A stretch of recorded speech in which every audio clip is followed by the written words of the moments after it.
A gente tem uma abordagem sistêmica. O que é uma abordagem sistêmica?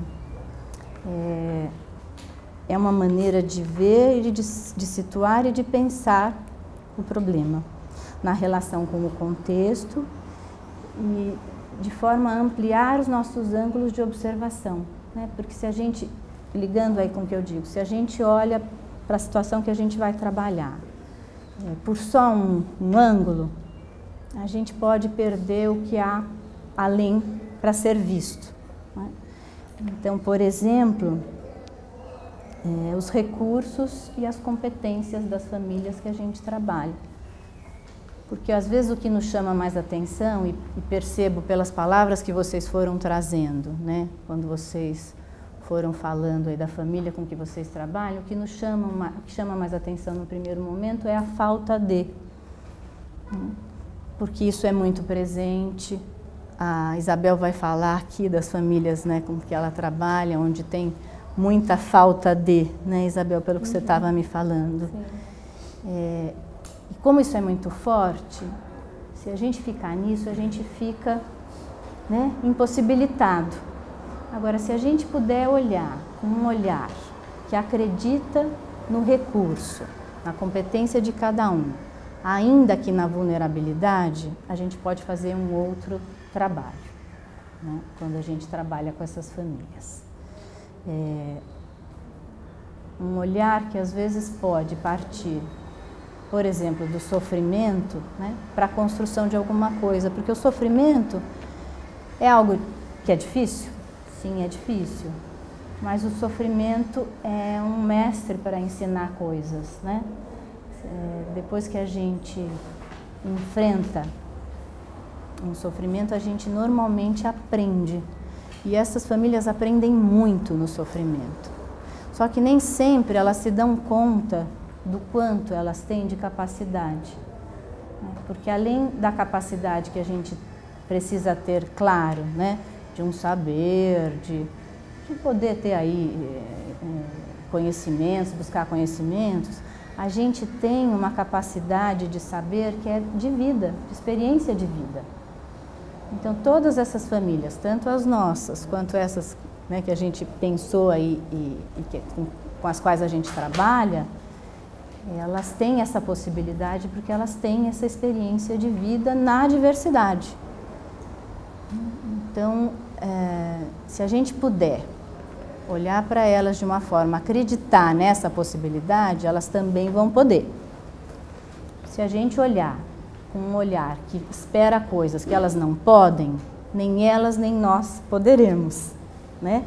Então, para que a gente possa possibilitar que venha da família os recursos que certamente ela tem, a gente precisa acreditar que esses recursos estão lá. E para isso a gente tem, né, que a gente precisa ter um olhar para eles. E para poder desenvolver esse olhar, a gente precisa estar muito envolvido na hora que a gente está com esta família, para perceber o que ela nos traz e não só o que a gente espera dela. Porque quando a gente fica no que a gente espera dela, às vezes a gente se sente impotente ou se decepciona. E isso não é legal para o trabalho, né? Mas se a gente puder entrar em contato com a família,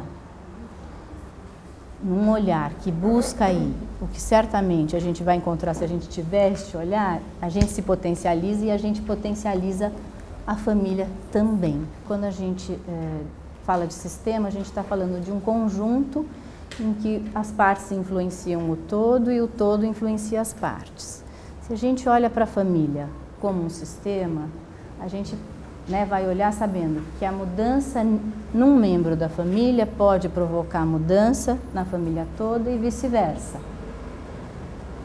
Porque às vezes também a gente chegar lá no contexto difícil, bom, por onde eu começo, poder pensar que se a gente começar por uma pequena mudança em algum lugar, em algum membro, isso poderá gerar mudança nesse conjunto todo, ou nessa família que a gente está querendo trabalhar.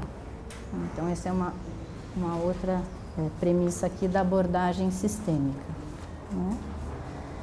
Uma outra uma outra base aí que a gente tem é que a gente sai de uma lógica de causa e efeito quando a gente está trabalhando com a família. Então, ficar buscando, mas o que causou isso, o porquê disso ou daquilo, para uma lógica circular, onde as pessoas desta família interagem e nessas interações é que as coisas acontecem. Então, a gente trabalha com a questão da circularidade, ou seja, eu te afeto, você me afeta, nós afetamos aqui o outro e assim por diante, né? A gente interage e as coisas que a gente faz vai provocando na gente e no outro aberturas. Então, talvez não seja tão importante a gente ficar buscando aí o que causou isso ou aquilo, mas como é que a gente pode, nas interações entre as pessoas dessa família, circular informações, circular afetos, que às vezes não estão podendo fazer este movimento. Quando a gente fala, por exemplo, para uma mãe, né, que falou qualquer coisa de um filho aí, que ele está ali escutando, e a gente faz uma pergunta para esse filho: como é que você escutou isso que a sua mãe falou? E ele responde, e ela escuta essa resposta, que nem sempre é aquela que ela tinha pensado que seria em relação àquilo que ela tinha dito. A gente vai mudando as relações. E uma outra crença que a gente tem é que as questões estão sempre nas relações.